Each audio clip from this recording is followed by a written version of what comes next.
guys, and welcome back to another segment of I See What You Did There. Now, it is no surprise that I am a huge fan of Disney and Pixar movies. I've grown up watching them all my life, and I still continue to do so even now. As I have rewatched the movies in more recent years, I've begun to notice the little hints and nods that Disney and Pixar make in their movies, and I'm always on the lookout for interesting Easter eggs or callbacks to the other movies in the franchise. So, I've compiled a list of some of my favorites, in no particular order. For your viewing pleasure, here are what I consider to be some of the more prominent Disney and Pixar Easter eggs.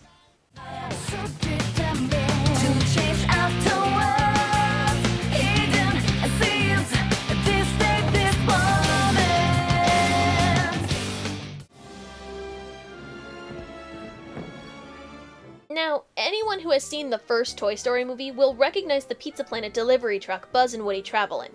And well, it makes sense that it would reappear in the other Toy Story movies, right? Well, it doesn't just stop there.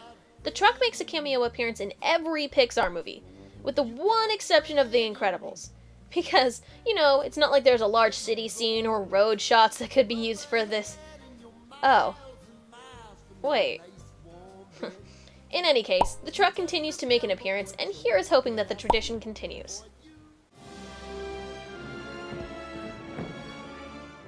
Disney has a habit of making shorts at the beginning of their movies now. One of the more memorable ones in recent memory is the Paperman short before Wreck-It Ralph. Well, the lipstick-kissed paper shows up later in Wreck-It Ralph during Ralph's support group meeting. Perhaps as a message of encouragement?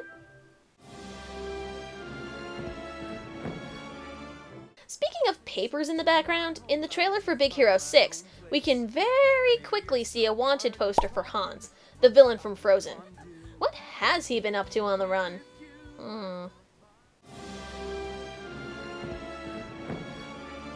So, how many of you knew that Disney made a movie called The Black Cauldron, an adaptation of the book series by Lloyd Alexander?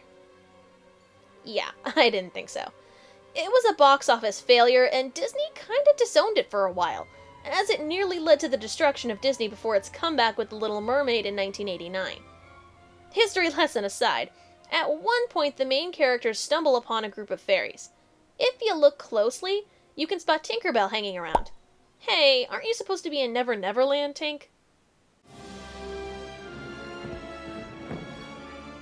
Now, this one you really need to know what you're looking for.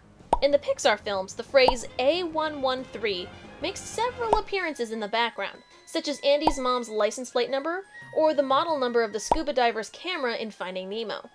This is actually an inside joke for the animators, as this is a callback to the classroom used for graphic design and animation students at California Institute of the Arts, where many Pixar and Disney animators have attended.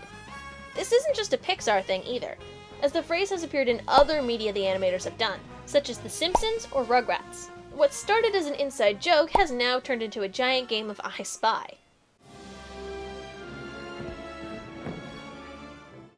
Now, we all know about the success of Frozen, and no, I won't torture you with that one song. Yeah, you know the one. Well, it seems that other characters wanted in on the action, since Flynn and Rapunzel from Tangled make a quick cameo appearance as Anna is singing in the beginning of the movie. Supposedly, the director of Tangled didn't even know about the cameo until a fan pointed it out to them after the movie came out. Nice little surprise for everyone.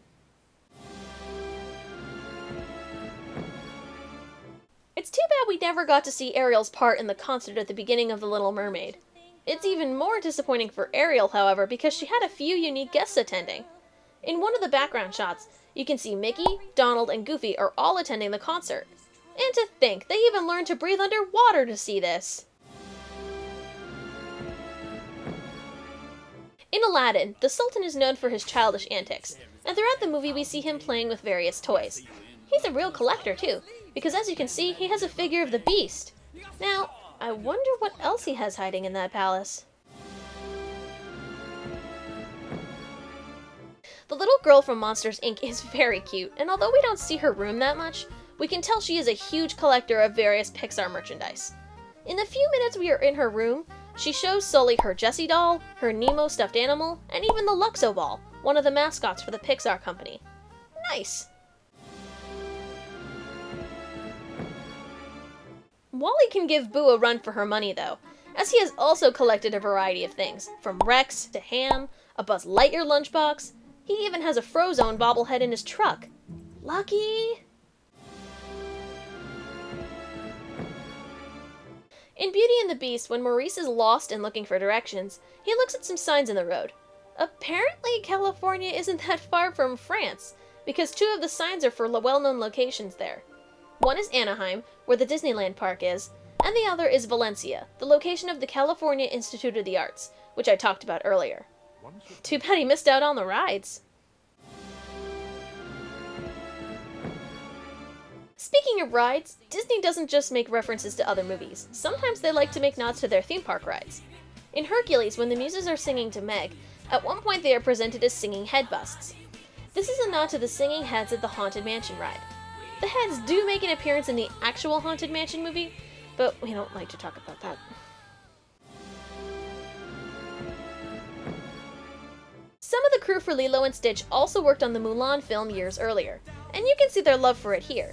Not only does Nani have a poster for the movie in her room, but she also passes by a restaurant called Mulan Wok. A little on the nose there, huh?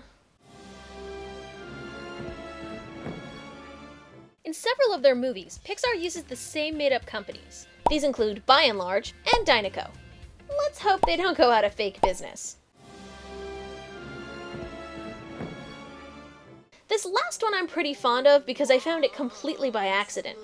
When Gaston falls from the castle at the end of Beauty and the Beast, there's a quick up-close shot of his face before he falls to his doom. In case you weren't sure if he definitely died or not, the animators decide to draw skulls in his eyes for just a few frames. Yay! Subliminal messaging! And those are just a few of the numerous Easter eggs you can find in the Disney and Pixar movies. If I tried to make a complete list, this video would go on forever. So, are there any Easter eggs from these movies that you were fond of that I didn't list here?